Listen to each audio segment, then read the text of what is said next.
Corona virus ने पूरी दुनिया की मईशत को हिलाकर रख दिया है। माहिरीन के मुताबिक जितने लोगों ने गुर्बत की लकीर को पार किया था वो दोबारा से गुर्बत की लकीर से नीचे चले जाएंगे। वर्ल्ड बैंक का कहना है कि 1998 के बाद से पहली दफा गुर्बत की आलमी शरह बढ़ेगी। इस साल के आखिर तक दुनिया की आबादी का 8% यानी 50 करोड़ लोग बदहाली का शिकार हो जाएंगे, क्योंकि कोरोना वायरस की वजह से बड़े पैमाने पर बेरोजगारी होगी, गुर्बत बढ़ेगी। वर्ल्ड बैंक के अंदाजों के मुताबिक अफ्रीका 25 साल में पहली बार मुआशी बहरान का सामना करेगा। पूरे बड़े आजम में आधी मुलाजमतें खत्म हो जाएंगी।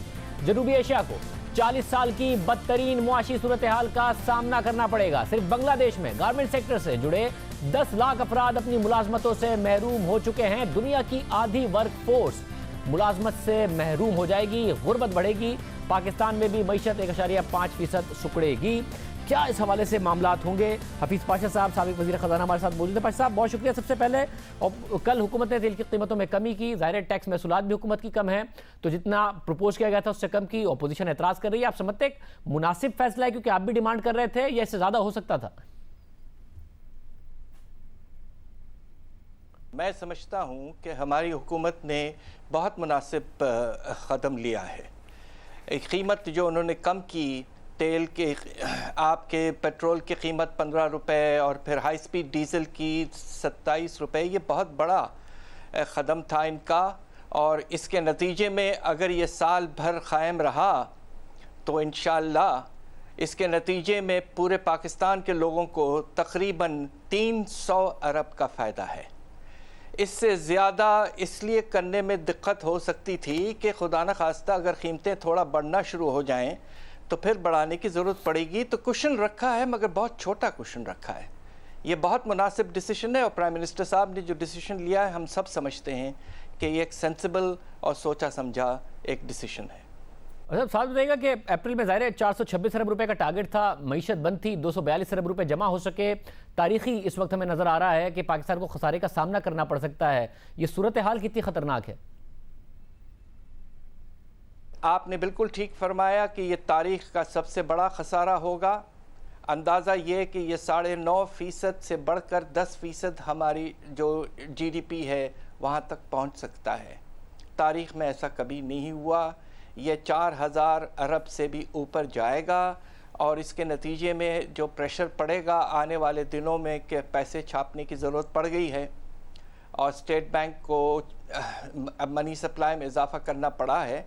तो इससे थोड़ा इसका नतीजा जो है वो अफरात-ज़र पर आने वाले हफ्तों और महीनों में पड़ सकता है। सब आने वाला बजट बैलेंस कैसे होगा? ये इस बजट के साथ साथ स्टेट बैंक से प्रिंट करा नहीं सकते, रेवेन्यू कम होगा, शरह सूद कम हुई तो हुकूमत की इंटरेस्ट पेमेंट कम हो जाएगी, मगर बैंक से बोरो करना मुश्किल हो जाएगा कम शरह सूद पर। ये कैसे बजट बैलेंस होगा अगला? देखिए, अल्लाह के फजल से स्टेट बैंक ऑफ पाकिस्तान ने जो इक़दाम लिए हैं पिछले 1 महीने में, आपने जो सर सूद को 13.25% से कम कर के अब आप 9% पे ले आए हैं, इससे ही हमारे बजट को तकरीबन 1000 अरब से ज़्यादा फ़ायदा हो चुका है। आने वाले साल में 1000 अरब की कमी आ गई है आपके सूद पे जो आपको ख़र्चे करने पड़ते हैं। साथ साथ अगर अगले कुछ हफ्तों में ये सर सूद को और कम करके 7% पे ले जाएं तो उससे और 500 अरब का फ़ायदा हो सकता है। तो अगर 1500 अरब की सेविंग होती है आपके डेट सर्विसिंग में, या जो आप सूद का कर्ज़ों पे पैसा जो वापस करते हैं, तो बजट की पोजीशन आने वाले साल में अल्लाह के फजल से इस साल से नुमाया तौर पर बेहतर हो सकती है।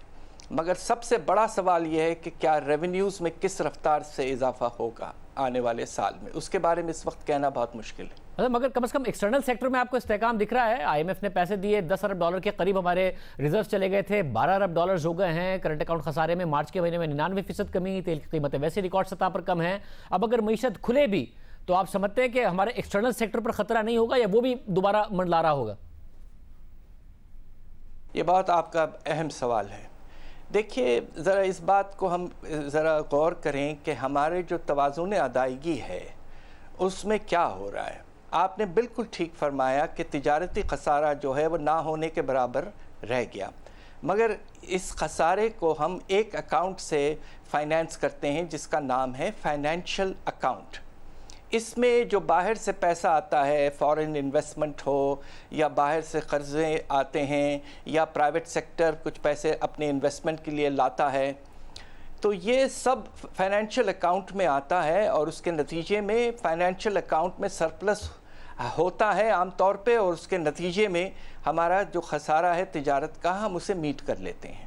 مگر پہلی دفعہ بہت عرصے کے بعد مجھے افسوس سے کہنا پڑ رہا ہے کہ کرنٹ اکاؤنٹ میں تو بہتری بہت آئی ہے، مگر فائنینشیل اکاؤنٹ خسارے میں چلے گیا، $1500 ملین خسارے میں، اور کرنٹ اکاؤنٹ تقریباً نہ ہونے کے برابر ہونے کے باوجود آپ کے ریزروز میں $1.5 ارب کی پچھلے مہینے کمی آئی تھی۔ اب اس میں کچھ تھوڑی سی بہتری اس لیے ہوئی ہے کہ آئی ایم ایف نے آپ کو ریپڈ فائنینسنگ فیسلٹی کے تحت آپ کو $1.4 بلین دے دیے ہیں بہت ارجنٹلی، اور ہم ان کا شکریہ ادا کرتے ہیں۔ یہ لون ہے، ہمیں واپس کرنا ہے مگر وقت پہ ملا۔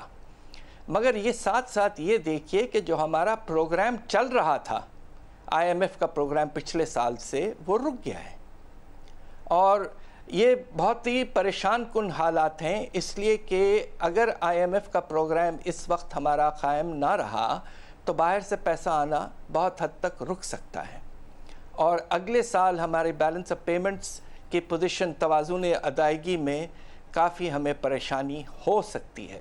پاکستان اس وقت دلدل سے بالکل نہیں نکلا، ہاٹ منی تقریباً $2.8 ارب جا چکا ہے، باہر سے پیسہ کم آ رہا ہے، اس لیے اس وقت کہنا کہ ہم مستحکم ہو چکے ہیں توازن ادائیگی کے معاملے میں، یہ میری ناچیز رائے یہ ہے کہ یہ اس وقت وہ سچویشن بالکل نہیں ہے، اور آنے والے مہینوں میں کچھ پریشانی بھی ہو سکتی ہے۔